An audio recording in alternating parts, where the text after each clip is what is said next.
To my channel. ఈరోజు ఏం జరగబోతుందో తెలుసుకుందామా? ఇంకా ఎపిసోడ్లోకి వెళ్ళిపోతే కార్తీక్ అలాగే దీప ఇక రూమ్లోకి వెళ్తారు. ఇక దీప, బాబా నేను మాట్లాడిన దాంట్లో తప్పేమైనా ఉందా? నీకు కూడా నేను ఆ ఇంటికి వెళ్ళడం ఇష్టం లేదా? నువ్వు కూడా నన్ను ఇంట్లో ఉండమని చెప్తావా? అలా ఎలా చెప్తాను దీప? అమ్మ కంటే నువ్వు ఆ ఇంటి వారసురాలివి, నా అత్త కూతురు అని తెలీదు. కానీ నాకన్నీ తెలుసు కదా. తెలిసి కూడా నేను ఆట ఎందుకంటాను అని వెనకాలే బాబా నన్ను అర్థం చేసుకున్నందుకు నేను చాలా సంతోషంగా ఉన్నాను. కానీ మా అమ్మ గురించి నాకు ఆలోచిస్తుంటేనే భయంగా ఉంది. జోష్న వాళ్ళు నిజం ఒప్పుకుంటారా? మా అమ్మకి నయం అవుతుందా? అవుతుంది దీప. 2 రోజుల్లో డాక్టర్ హాస్పిటల్లో జాయిన్ అవ్వమని చెప్పారు. ఇప్పటికీ జోష్న నిజం బయట పెట్టలేదు. మరిప్పుడు మా అమ్మని నేను ఎలా కాపాడుకోవాలి? దీప, ఆ భగవంతుడు మంచి కోసం చేసే పోరాటంలో ఏదో ఒక దారి చూపిస్తాడు. ఖచ్చితంగా ఆ దారి ఎక్కడో ఒక్కడ ఉంటుంది. ఆ దారి కనిపిస్తుందిలే అని చెప్పేసి అంటూ ఉంటాడు. ఇంకా ఒక పక్కన దాసు అయితే కాశీ దగ్గరికి వస్తాడు. కాశీ ఆగు, ఆగమన్నానా అని చెప్పేసి కాశీని ఆపుతాడు. ఎందుకు నన్ను ఆపుతున్నావు? ఆ మనిషికి వాళ్ళ నాన్న తప్ప నన్నెవరూ కూడా చూడలేరు. వాళ్ళ నాన్న ఇచ్చే షెల్టర్ తప్ప నాకు ఇంకొక దిక్కు దిమానం లేదు అనుకుంటుంది ఆ మనిషి. తనకి నేను వద్దనుకున్నప్పుడు తను నాకు అవసరం లేదు. నన్ను కాపాడేవాళ్ళు, నన్ను చూసుకునేవాళ్ళు చాలామంది ఉన్నారు. నాకేమీ అవసరం లేదు. ఆపుతావా కాశీ? అసలు నీకేమైంది? నీ బుర్రగాని పిచ్చి పట్టిందా? లేదంటే నిన్ను జోష్న ఈ రకంగా తయారు చేసిందా? నానా, జోష్నక్కని ఏమీ అనద్దు. జోష్నక్క చాలా మంచిది. ఈరోజు తన వల్లే నేను ఇలా ఉన్నాను. ఎవరు ఎలాంటి వారో తెలుసుకున్నాను. కాశీ, ఏం మాట్లాడుతున్నారో నువ్వు? జోష్న వల్ల నువ్వు అందరి గురించి తెలుసుకోవడం ఏంటి? అంటే జోష్న నిన్నేదో మాయ చేసిందని క్లియర్గా అర్థమవుతుంది. చెప్పరా, అసలు ఏం జరిగింది? ఏంటి నాన్న జరిగింది? చూసావుగా జరిగింది. కాశీ, చెప్తావా లేదా? చెప్తా నాన్న. జోష్నక్కకి నేను ఒక చిన్న సాయం చేశాను. దానికి జోష్నక్క కూడా నాకు జనరల్ మేనేజర్ జాబ్ ఆఫర్ చేసింది. కానీ మధ్యలో ఇదంతా జరిగింది. కాశీ, జోష్నక్కి నువ్వు చిన్న సహాయం చేయడం ఏంటి? దానికి నిన్ను జనరల్ మేనేజర్ని చేయడం ఏంటి? దానికి నువ్వు శ్రీధర్ బాబుని మోసం చేయడం ఏంటి? ఇదంతా చూస్తూ ఉంటే ఏదో పెద్ద కుట్ర జరిగినట్టుంది. చెప్తావా లేదా కాశీ అని వెనకాలే చెప్తానా? జోష్నక్క శివనారాయణ గారి అకౌంట్స్లో చాలా లెక్కలు తారుమారు చేసింది. చాలా డబ్బుని తన సొంతానికి వాడుకుంది. ఇదే విషయాన్ని శ్రీధర్ మావయ్య కనిపెట్టాడు. నేను జోష్నక్కకి ఈ విషయం మొత్తం చెప్పాను. అప్పుడే జోష్నక్క నాకు జాబ్ ఆఫర్ చేసింది. అలాగే ఈ అకౌంట్స్కి సంబంధించిన డీటెయిల్స్ అన్నీ కూడా తనకి నేను ఇస్తే తను జాబ్ ఇప్పిస్తానంది. అలాగే చేసింది. ఇప్పుడు ఇందులో నేను చేసింది తప్పే ఉంది. అయినా జోష్నక్క చాలా మంచిది అని వెనకాలనే ఒక్కసారిగా దాసు కాశీ చెంప పగలు కొడతాడు. ఒరే మూర్ఖుడా, నీకు ఇంకా నిజం తెలియట్లేదా? జోష్న నిన్ను వాడుకుందిరా. సొంత తమ్ముడు అని కూడా కనికరం నీ మీద లేకుండా తన స్వార్థానికి నిన్ను బలి చేసింది. ఈరోజు శ్రీధర్ మావయ్య నిన్ను స్టేషన్ నుంచి బయటకు తీసుకురాకపోతే నీ పరిస్థితి ఏమయ్యేదో తెలుసా? నాన్న, ఏం మాట్లాడుతున్నావు నువ్వు? నువ్వేం మాట్లాడుతున్నా నాకు అనవసరం. నాకు మాత్రం ఆ మనిషి, ఆ కుటుంబం అవసరం లేదు. అవును, నాకు స్వప్న లేకపోతే ఏమైంది? నాకు ఎవ్వరూ అవసరం లేదు. ఇప్పుడే నేను జోష్నక్కకి ఫోన్ చేసి హెల్ప్ అడుగుతాను. తను నాకు అంత సహాయం చేస్తుంది అని చెప్పేసి కాశీ అక్కడి నుంచి వెళ్ళిపోతాడు. ఇక దాసు, జోష్న, సొంత తమ్ముడి మీద ప్రేమ లేదు. తమ్ముడి జీవితాన్నే నాశనం చేస్తావా? తన సంసారంలోనే చిచ్చు పెడతావా? వాళ్ళిద్దరూ విడిపోయే పరిస్థితికి తీసుకొస్తావా? నేను ఇక వదిలిపెట్టేది లేదు. ఇప్పుడే వస్తాను. నీ గురించి అన్ని నిజాలు శివనారాయణ గారి ముందు బయట పెడతాను అని చెప్పేసి దాసు అయితే ఇక కార్తిక్కి ఫోన్ చేస్తాడు. ఇంతలోకి దీప కార్తిక్కి ఫోన్ రావడంతో, బావా నీకు ఫోన్ వస్తుంది. ఇదేంటి దాసు మావయ్య ఫోన్ చేస్తున్నాడు? బాబాయ్ ఫోన్ చేస్తున్నాడా ఈ టైంలో? ఏమో, ఒకసారి ఉండి దీప అంటూ, మావయ్య ఈ టైంలో ఫోన్ చేసావేంటి? కార్తిక్, నేను ఇప్పుడే జోష్న గురించి శివనారాయణ గారి ముందు నిజం చెప్పడానికి వెళ్తున్నాను. మావయ్య ఏమైంది? నువ్వెందుకు ఇలాంటి నిర్ణయం తీసుకున్నావు? లేదు లేదు కార్తిక్, ఇప్పటి వరకు నా కూతురు నన్ను చంపాలని చూడటం, వారసురాళ్ళ మీద హత్యా ప్రయత్నాలు చేయటం, అలాగా ఆ ఇంట్లో వాళ్ళని ఇబ్బంది పెట్టడం, ఇవన్నీ చూసి నేను మౌనంగా ఉన్నాను. అది నీకు ఇచ్చిన మాట కోసం. కానీ సొంత తమ్ముడి మీద ప్రేమ కూడా లేకుండా కాశీని, జోష్ని జైలుకు పంపించింది. ఈరోజు స్వప్న కాశీ విడిపోయే పరిస్థితి తీసుకొచ్చింది ఆ రాక్షసి. ఇక దాన్ని వదిలిపెట్టను. ఇలా వదిలిపెడితే రేపు సుమిత్ర వదిన ప్రాణాలు కూడా తీస్తుంది. అందుకే అందరి ముందు నిజాన్ని బయట పెడతాను. మావయ్య, నేను చెప్పేది వినండి. ఎలాంటి పరిస్థితుల్లోనైనా సరే అవి కూర్చొని మాట్లాడుకుంటే సర్దుమణుగుతాయి. దయచేసి ఇప్పుడు మీరు ఈ విషయాన్ని బయట పెట్టద్దు. నేను చెప్పేది వినండి మావయ్య. లేదు కార్తీక్, ఇంకా నేను జోష్నని వదిలేశాను అంటే నా అంత మూర్ఖుడు ఇంకొకరు ఉండరు. ఇప్పుడే నేను ఆ పెద్ద మనిషి గురించి వెళ్ళి నిజం చెప్పేస్తాను. వెళ్తున్నాను కార్తీక్ అంటూ దాసు కాల్ కట్ చేస్తాడు. ఇక దీప, ఏమైంది బావా, ఏం జరిగింది? దాసు మావయ్య జోష్న గురించి నిజం చెప్పడానికి తాత వాళ్ళ ఇంటికి వెళ్తున్నాడు. ఏంటి బావా ఇంత సడన్గా? కాశీకి స్వప్నకి గొడవైందంట. జోష్న వల్లే కాశీ ఇదంతా చేశాడన్న విషయం మామయ్యకి తెలిసింది. తమ్ముడి విషయంలో జోష్న చేసిన తప్పులకి రేపు అత్త ప్రాణాలు తీయడానికి కూడా సిద్ధపడుతుందని మావయ్య అనుకుంటున్నాడు. అందుకే నిజం చెప్పడానికి వెళ్తున్నాడు. నిజం తెలిసాక అక్కడి పరిస్థితి ఎలా ఉంటుందో ఏంటో తెలియదు కదా, అందుకే నేను కూడా అక్కడికి వెళ్తాను. బావా, అమ్మకి ఈ విషయం తెలిస్తే తట్టుకోగలదా? తెలియదు దీప, ఏదో ఒకటి చేసి మావయ్యతో నిజం చెప్పించకుండా ఆపగలుగుతాను. వెళ్తాను నేను అని చెప్పి కార్తీక్ గబగబా షర్ట్ మార్చుకొని బయలుదేరతాడు. ఇంకా ఒక్కసారిగా దాస్ అయితే శివనారాయణ ఇంటికైతే వస్తాడు. అప్పుడే జోష్న బాల్కనీలో నుంచుంటుంది. ఈ దాసు బావ అసలు ఏం మాట్లాడుకున్నారు? దాసు బావతో నిజం చెప్పేశాడా? బావకి దీపే వారసురాలన్న విషయం తెలుసా? అందుకే బావ దీప ఈ ఇంట్లో పని వాళ్ళుగా వచ్చారా?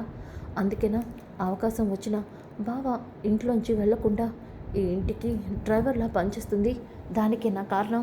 ఏమై ఉంటుంది? ఏమీ అర్థం కావట్లేదు. నిజం తెలిసి కూడా బావ సైలెంట్గా ఎందుకున్నాడు? దీపే వారసురాలన్న విషయం చెప్పొచ్చుగా, అంటే నా నోటితో చెప్పించాలని చూస్తున్నాడా? ఇప్పుడు మమ్మీ పరిస్థితి ఇలా ఉందని తెలిసి కూడా బావ సైలెంట్గా ఉన్నాడేంటి? అంటే నేనే నిజం ఒప్పుకుంటాను అనుకుంటున్నాడా? ఏం జరుగుతుంది అసలు అని అనుకుంటూ ఉంటే ఒక్కసారిగా జోష్న దాసుని చూస్తుంది. దాసేంటి మళ్ళీ ఇంటికి వస్తున్నాడు? నిజం చెప్పడానికి వస్తున్నాడా అని చెప్పేసి జోష్న ఇక గబగబా కిందకి వస్తుంది. ఇక దాసు లోపలికి వస్తూ ఉంటాడు. అప్పుడే జోష్న, నాన్న ఆగు నాన్న, ఎందుకు నాన్న మళ్ళీ వచ్చావు? నువ్వేంటో నీ నిజ స్వరూపం ఏంటో తెలిసింది.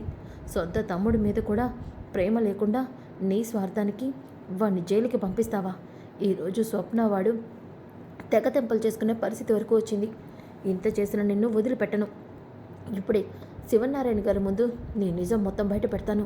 నాన్న నీకు దండం పెడతాను నాన్న, ఆ పని చేయదు. కాశీకాడిని స్వప్నని కలిపే పరిస్థితి నాది. వాళ్ళిద్దరిని నేను కలుపుతాను. దయచేసి నువ్వు ఆ పని చేయదు నాన్న.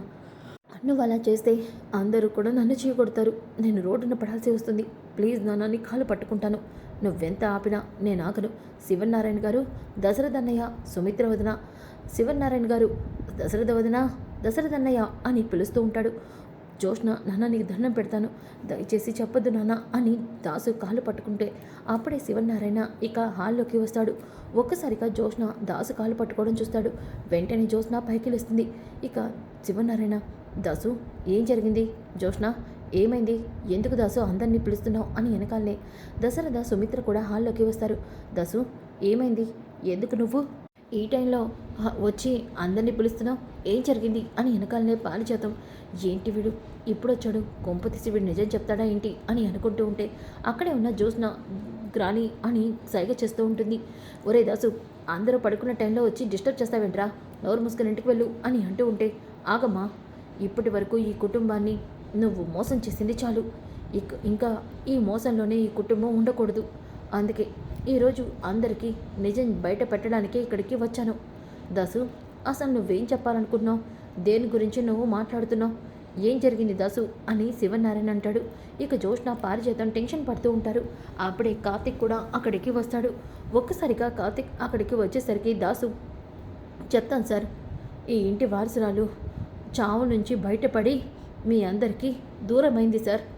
మీ ఇంటి వారసురాలు మీ ఇంట్లో లేదు అని అనగానే ఒక్కసారిగా అందరూ షాక్ అవుతారు. ఇక కార్తిక్ కూడా షాక్ అయిపోతాడు. పారిజాతం, జోష్న కూడా షాక్ అవుతారు. అక్కడే ఉన్న సుమిత్ర, దాసు ఏం మాట్లాడుతున్నావు నువ్వు? నా కన్న కూతురు నా ముందే ఉంది కదా, నా కూతురు జోష్న మరి వారసురాలు ఇంటికి దూరం అవడం ఏంటి? ఏం మాట్లాడుతున్నావు దాసు అని అనగానే, క్షమించు వదిన, మీరందరూ అనుకుంటున్నట్టు జోష్న ఈ ఇంటి వారసురాలు నీ కన్న కూతురు కాదు. మరి జోష్న ఎవరు అని దశరథ అంటాడు. జోష్న నా కన్న కూతురు అన్నయ్య అని వెనకాలనే ఒక్కసారిగా అక్కడ ఉన్న అందరూ కూడా షాక్ అయిపోతారు. పారిజాతం జోష్న గుండె ఆగినంత పనవుతుంది. ఇక కార్తిక్, ఏ నిజమైతే మావయ్య చెప్పకూడదు అనుకున్నానో అదే నిజాన్ని బయటపెట్టాడు. ఇప్పుడేం చేయాలి అని అనుకుంటూ ఉంటాడు.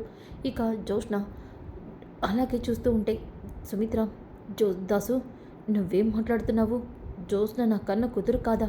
కాదు వదినా, ముమ్మాటికి జోష్న నీ రక్తం పంచుకున్న నీ కన్న కూతురు, నువ్వు నవమోసాలు మోసిన కూతురు కాదా వదినా? జోత్స్న నాకు కళ్యాణ్కి పుట్టిన కూతురు అని వెనకాలనే శివనారాయణ, ఏం మాట్లాడుతున్నావురా? జోష్న నీ కూతురేంటి? అవును సార్, జోష్నే నా కూతురు. మరి నా కూతురు ఎవరు అని దశరథ అంటాడు. అసలు జోష్న మా ఇంటి మనవరాలుగా నా కూతురుగా పెరగడం ఏంటి? ఏం జరిగింది దాసు? చెప్పు, ఏ నిజాన్ని నువ్వు దాచిపెడుతున్నావు? ఎవరు ఇదంతా చేసింది? చెప్తాను సార్. 20 ఏళ్ల క్రితం మా అమ్మ ఈ కుటుంబం మీద పగ తీర్చుకోవాలనుకుంది. అందుకే ఎలా అయినా సరే ఈ ఇంటి వారసురాల్ని నా కూతుర్ని చేయాలి అనుకుంది. అందుకే సుమిత్ర వదినకి దశరథ అన్నయ్యకి పుట్టిన కూతుర్ని పుట్టగానే కబేళాకి ఇచ్చి చంపేమని చెప్పింది. కానీ ఆ భగవంతుడు ఆ బిడ్డకి 100 ఏళ్ల ఆయుష్ని ఇచ్చాడు. అందుకే ఆ రోజు కబేళ ఆ బిడ్డని చంపకుండా బస్టాండ్లో వదిలి వెళ్ళిపోయాడు. కళ్యాణ్కి నాకు పుట్టిన కూతుర్ని మీ కూతురని మా అమ్మ మిమ్మల్ని నమ్మించింది. మీరు ఇన్ని రోజులు అనుకుంటున్న జోస్న మీ కూతురు కాదన్నయ్య, నా కూతురు అని వెనకాలనే ఒక్కసారిగా శివనారాయణ, దశరథ, సుమిత్ర షాక్ అయిపోతారు. ఇక సుమిత్ర, దసు అంటే ఇప్పుడు నా కూతురు, నీ కూతురు బ్రతికే ఉంది వదినా?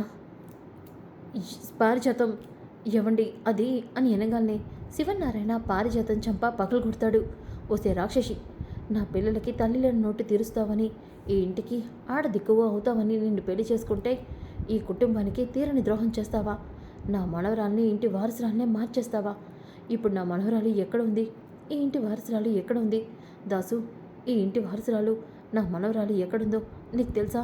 చెప్పు దాసు అని అంటూ ఉంటే అక్కడే ఉన్న సుమిత్ర, ఎవండి అంటే జోష్న మన కూతురు కాదా? జోష్న మన కూతురు కాదా? నా కన్న కూతురు ఎక్కడుంది? నా కన్న కూతురు, నా కూతురు అంటూ సుమిత్ర ఒక్కసారిగా కళ్ళు తిరిగి పడిపోతుంది. ఇక తన నోట్లోంచి బ్లడ్ వస్తుంది. ఒక్కసారిగా కార్తీక్ కూడా అక్కడికి వస్తాడు. బావింటి ఇక్కడున్నాడు. నానా, చెప్పలేనంత చెప్పేశావు. ఇప్పుడు నా పరిస్థితి ఏమవుతుందో అని జోస్న టెన్షన్ పడుతూ ఉంటుంది. ఇక గబగబా కార్తిక్ అయితే దశరథ అందరూ కలిసి సుమిత్రని హాస్పిటల్లో జాయిన్ చేస్తారు.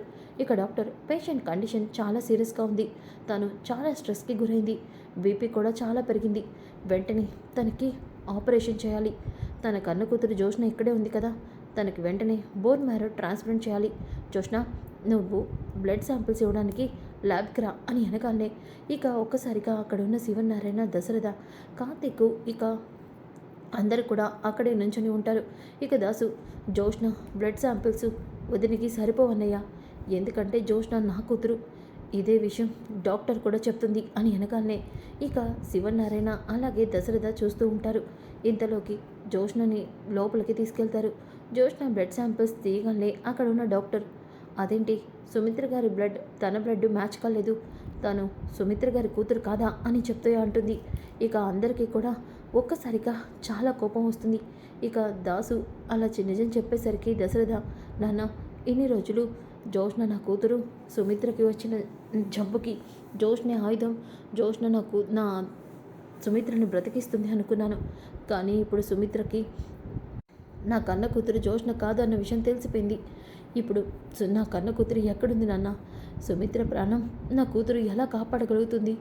ఇప్పుడు సుమిత్ర పరిస్థితి ఏంటి నాన్న అని అంటూ ఉంటే ఇక పారిజాతం, దాసు, సుమిత్రకి నయం అవ్వాలంటే తన కన్న కూతురు ఎక్కడుందో తెలియాలి. నీకు ఆ మనవరాలు, ఆ వారసురాలు ఎవరో తెలిసే ఉంటుంది కదరా, చెప్పరా, ఈ ఇంటి వారసురాలు ఎక్కడుందో చెప్పరా, తనే సుమిత్రని కాపాడగలదు అని వెనకాలనే ఇక కార్తీక్ అలాగే దాసు ఒక్కసారిగా ఒకరినొకరు చూసుకుంటారు. ఇక జోష్న, అంటే బావకి దాసుకి బావ దాసుతో నిజం చెప్పేశాడా? దీపే వారసురాల నిజం కూడా ఇప్పుడు బయట పెడతాడా అని అనుకుంటూ ఉంటే ఇంతలోకి అప్పుడే ఇక దాసు, చెప్తాను సార్, ఈ ఇంటి వారసురాలు మీ కన్న కూతురు ఎవరో కాదు, దీప అని వెనకాలనే ఒక్కసారిగా పారిజాతం షాక్ అవుతుంది. ఇక శివనారాయణ, దాసు ఏం మాట్లాడుతున్నావు నువ్వు? దీప? అవును సార్, దీపే నీ కన్న కూతురు, మీ మనవరాలు. దీప మాత్రమే సుమిత్ర వదిన ప్రాణాలని కాపాడగలదు, ఎందుకంటే తనదే సొంత రక్తం అని అనగానే అప్పుడే దీప అక్కడికి వస్తుంది. ఒక్కసారిగా దీప, బావా, అమ్మకేమైంది? అమ్మకేమైంది చెప్పు బావా, అమ్మని ఎందుకు హాస్పిటల్లో జాయిన్ చేయించారు? అమ్మ ఇప్పుడు ఎలా ఉంది చెప్పు బావా, అమ్మకి ఏం కాదు కదా బావా, చెప్పు, మాట్లాడవేంటి? అందరూ ఇలా ఉన్నారేంటి అమ్మకేమైంది చెప్పు బావా అని అంటూ ఉంటే ఒక్కసారిగా దశరథ దీపా అని వెనకాలనే చిన్నయ్య గారు మీరైనా చెప్పండి, సుమిత్రమ్మ గారికి ఏం కాలేదు కదా చెప్పండి, పెద్దయ్య గారు మీరైనా మాట్లాడండి, అమ్మకేం కాలేదు కదా అని అంటూ ఉంటే అమ్మ నా బంగారు తల్లి, నువ్వే నా కూతురు అని నా కళ్ళ ముందు నువ్వు తిరుగుతున్నప్పుడల్లా నా మనసు నాకు చెప్పేది. కానీ ఈ కన్న తండ్రి తెలుసుకోలేకపోయాడు. నువ్వే నా కూతురు అని ఈరోజు నేను తెలుసుకోగలిగాను అంటూ దశరథ ఒక్కసారిగా దీపని హక్ చేసుకొని ఏడుస్తూ ఉంటే ఇదంతా చూసిన జోష్నకి పారిజాతానికి ఒక్కసారిగా ఫుల్ షాకింగ్గా అనిపిస్తుంది. అక్కడే ఉన్న శివనారాయణ కూడా అమ్మ దీప, నువ్వు నీలాంటి మనవరాలు నాకే గనుక ఉంటే ఏ బస్టాండ్లోనే చెత్త కుప్పలోనే పడేసేవాడిని అన్నాను. కానీ ఈరోజు చెప్తున్నానమ్మా, నేనన్న మాటలు చాలా తప్పు. నా మనవరాలికి నా నోటిది శాపమే తగిలినట్టుంది. అందుకే ఇన్నాళ్ళు నా మనవరాలు నాకు దూరమైంది అని చెప్పేసి దశరథ అలాగే శివనారాయణ దీపని హక్ చేసుకుంటారు. ఇక అప్పుడే డాక్టర్ అక్కడికి వస్తుంది. ఏంటి సార్, జోష్న కన్న కూతురు కాదని తెలిసిపోయింది. మరిప్పుడు సుమిత్ర గారి ప్రాణాలు కాపాడేది తన కూతురు మాత్రమే. మరి ఇప్పుడు తన బిడ్డ ఎవరు అని అనగానే నేనే డాక్టర్, నేనే సుమిత్ర గారి కూతుర్ని అని దీప అంటుంది. ఒక్కసారిగా జోష్న పారిజాతం షాక్ అవుతారు. అంటే ఈ దీపకి తనే కన్న కూతురని తెలుసన్నమాట అని అనుకుంటూ ఉంటే శివనారాయణ అవును డాక్టర్, దీపే ఈ ఇంటి వారసురాలు, మా అత్త కూతురు.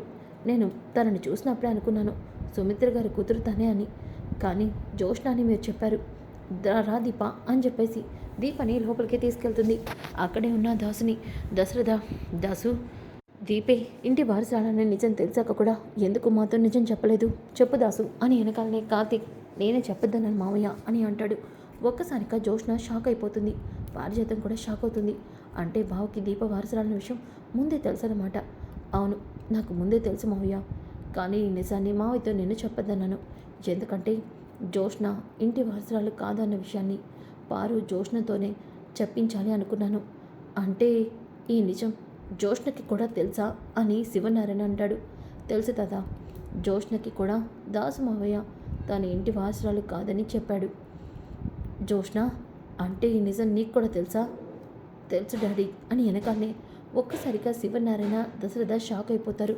ఇక కార్తీక్ కానీ దీప ఆ ఇంటి వారసులను తెలిసేసరికి ఇంట్లో అందరూ దీపని అసహించుకునే పరిస్థితి వచ్చింది. అత్త దీపని తన కూతురికి అన్యాయం చేసిందని తనని దూరం పెట్టడం మొదలుపెట్టింది. అందుకే దీప ఎలాంటిదో, దీప ఎంత మంచిదో అందరికీ తెలిసేలా చేయాలి అనుకున్నాను. నిజం తెలిసాక దీపన మీ ఇంటి వారసులను చెప్పాలి అనుకున్నాను. అందుకే ఇన్ని రోజులు ఎదురు చూశాను. కానీ ఇంతలోకి మీకు నిజం తెలిసింది.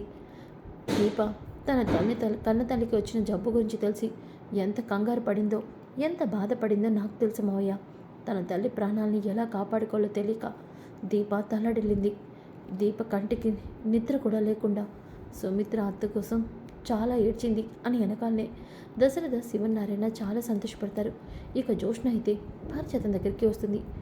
ఇప్పుడు నీ కొడుకు మన కొంప ముంచాడు, మనల్ని తాత పోలీసులకు అప్పగించేలోపు మనమే పారిపోవడం బెటర్ అని అనుకుంటూ ఉంటే ఇక పారిజాతం అవునే పద మన ఇక్కడి నుంచి వెళ్ళిపోదాం అని మెల్లగా వెళ్ళిపోతూ ఉంటే శివనారాయణ పారిజాతం ఎక్కడికి వెళ్తున్నావు? ఆగు, నీతో తెచ్చుకోవాల్సినవి చాలా ఉన్నాయి. సుమిత్ర ఆపరేషన్ అయిపోయి అప్పుడు నీకు నీ మనవరాలకి ఒకేసారి నేను ఏం చేయాలో అదే చేస్తాను. ఇక్కడి నుంచి మీరు కదిలే ప్రసక్తే లేదు. దాసు, వీళ్ళిద్దరూ ఇక్కడి నుంచి కదలడానికి వీల్లేదు. వీళ్ళని చూసుకోవాల్సింది నువ్వే అని వెనకాలనే ఇక దాసు సరే సార్, మా అమ్మని నా కూతుర్ని నేను చూసుకుంటాను అని చెప్పేసి అంటాడు. ఇక దశరథ సుమిత్రకి ఏం కాదు కదా, ఏం కాదు మావయ్య, తన కూతురే అత్త ప్రాణాలని కాపాడుతుంది అని వెనకాలనే డాక్టర్ బయటికి వస్తుంది. కంగ్రాట్స్ దశరథ్ గారు, మీ ఆవిడ సుమిత్ర గారికి ఏ ప్రమాదం లేదు, operation success, bone marrow transplant జరిగిపోయింది. దీపకి అలాగే సుమిత్ర గారికి ఇక ఎటువంటి ప్రాబ్లం లేదు అని వెనకాలనే ఒక్కసారిగా ఇద్దరు చాలా సంతోషపడిపోతారు. ఇక జోష్న అలాగే పారిజాతం టెన్షన్ పడుతూ చెమటలు పడుతూ ఉంటారు. ఇక దీపని అలాగే సుమిత్రని చూడటానికి లోపలికి వెళ్తారు. సుమిత్ర అలాగే దీప ఇద్దరు కూడా బాగానే ఉంటారు. ఇంతలోకి దీప కళ్ళు తెరుస్తుంది. అమ్మకేం కాలేదు కదా నాన్న అని అంటుంది. లేదమ్మా, నీలాంటి కూతురు ఉండగా ఏ తల్లిదండ్రులు కూడా ఏ బాధ పడరు అని వెనకాలనే దీప చాలా సంతోషపడుతుంది. ఇక కార్తీక్ మరదలా నువ్వే ఇంటి వారసురాలన్న విషయం అందరికీ తెలిసిపోయింది.